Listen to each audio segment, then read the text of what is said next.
Bapak Ibu terkasih, apa kabar?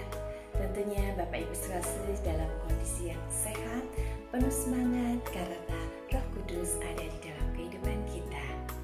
Bapak Ibu terkasih, kemarin kita mengenal arwah semua orang beriman.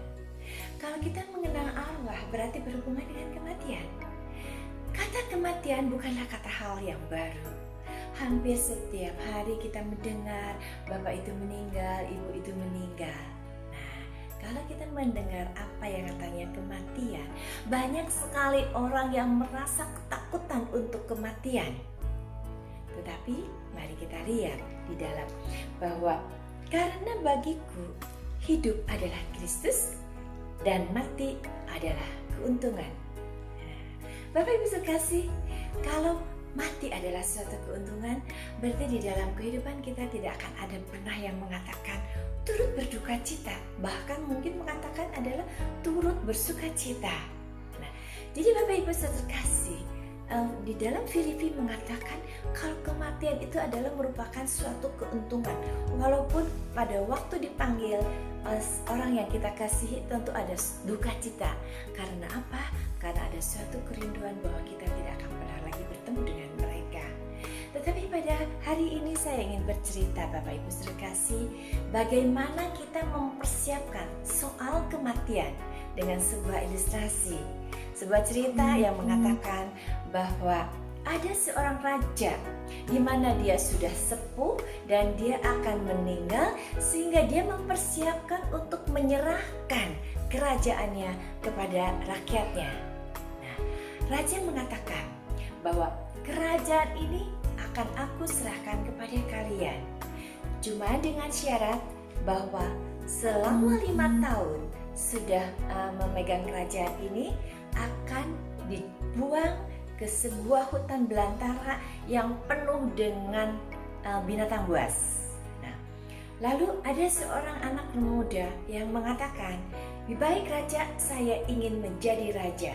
Nah, tetapi pada waktu dia sudah menjadi raja, dia mempunyai suatu pikiran bahwa dia akan meninggal 5 tahun lagi dan akan dibuang ke hutan belantara yang penuh dengan binatang buas, dan akhirnya dia akan meninggal.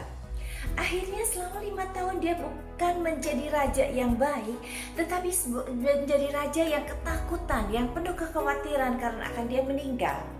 Akhirnya pada waktu 5 tahun berakhir, dia dibuang dan meninggal di hutan belantara.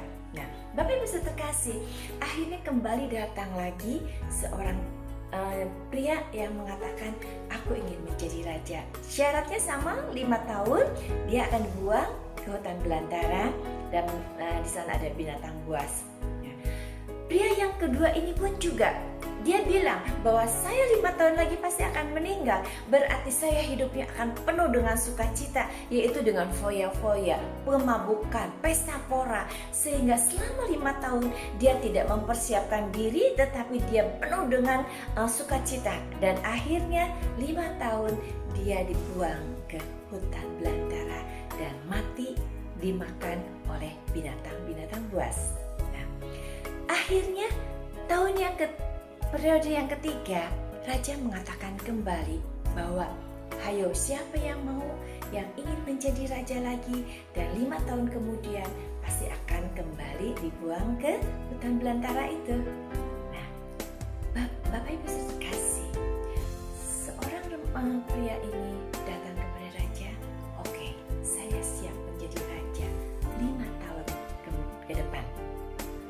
Bapak Ibu terkasih, pria ini yang menjadi raja selama 3 tahun dia mempersiapkan menjadi raja yang baik, yang bijaksana, penuh sukacita, penuh kedamaian. Selama 3 tahun dia lakukan sehingga rakyatnya penuh dengan kebahagiaan dan penuh sukacita. Dan 2 tahun terakhir, Bapak Ibu terkasih, apa yang dia lakukan? Dia mempersiapkan di mana sebagian dari kerajaan yang sekarang dia pimpin, dia alihkan ke hutan belantara. Caranya bagaimana? Dia menyuruh para tentaranya untuk membunuh binatang buas yang ada di hutan belantara. Lalu pohon-pohon rimba yang begitu banyak mencekam, ditebang dan dibangun sebuah kerajaan. Ya, pada waktu hampir 5 tahun, barang-barang yang di kerajaan ini dia pindahkan ke hutan belantara itu, di mana di sana sudah menjadi suatu kerajaan yang baru. Pada saatnya 5 tahun, sesuai dengan perjanjinya bahwa dia dibuang ke hutan belantara. Tetapi apa yang dia nikmati? Hutan belantara bukanlah sesuatu hal yang menakutkan. Di sana dia mempunyai suatu kerajaan baru. Jadi dia tidak meninggal karena binatang buas tidak ada. Hutan belantara menjadi kerajaan yang baru. Nah, Bapak Ibu sekasih, bagaimana dengan kita pada saat kita mempersiapkan panggilan Tuhan untuk kembali kepada Tuhan? Apakah kita akan menjadi seorang pria yang selalu penuh dengan ketakutan, menangis setiap saat, merasa takut akan meninggal? Atau menjadi pria yang kedua, karena aku akan meninggal 5 tahun lagi, 5 tahun ini saya akan penuh dengan foya-foya, pesta pora, permabukan, percabulan, dan segala macam hura-hura, dan akhirnya dia meninggal. Bagaimana? Atau kita mempersiapkan yang seperti pria yang ketiga, kita mempersiapkan bahwa kita akan kembali masuk ke dalam kerajaan yang baru, kerajaan damai sukacita bersama Yesus sebagai rajanya. Tuhan Yesus memberkati. Amin.